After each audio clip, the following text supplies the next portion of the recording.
Hello everyone. Today's story is The Old Clock Shop.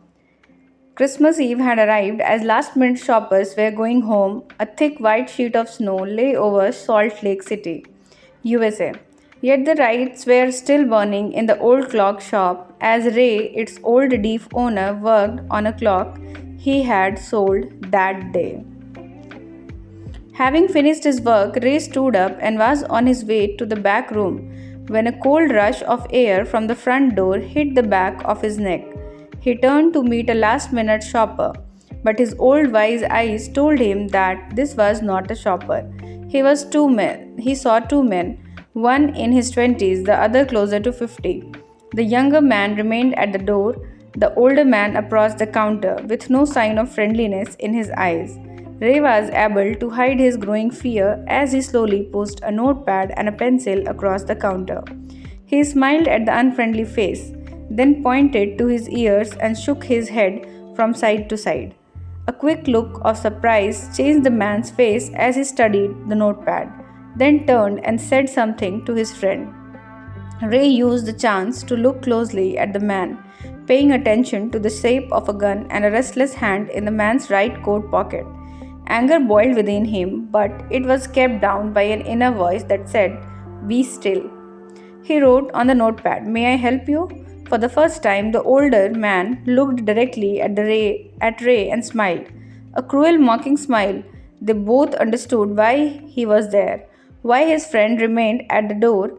They looked like men who were down on their luck and were now ready to try something they would later be sorry about.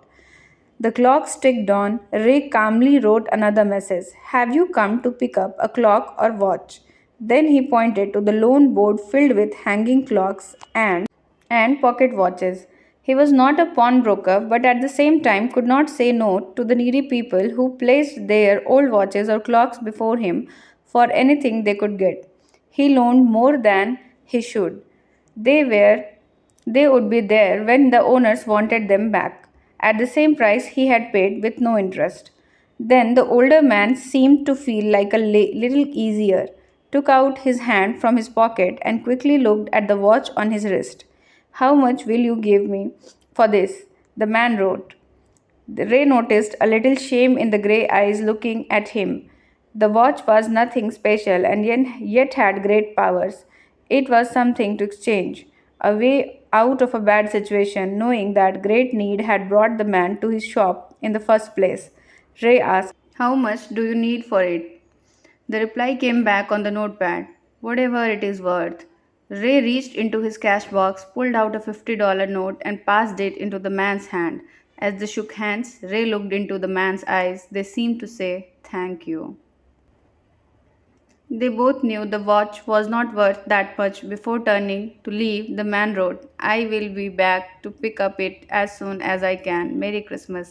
The little story ended on the half hour with the clocks striking all together. The timepieces, which had been looking on silently all the while, rang out the time with such feeling that even Ray thought he could hear them. Their sweet musical message was filled with hope. The timeless message of peace on earth, goodwill towards all, was felt by the three men who stood in the old clock shop. So this was the story and how merrily you help each other, and that help creates a peace within you is the message of the story. So keep connecting. Do subscribe to my channel. Thank you everyone. Bye bye.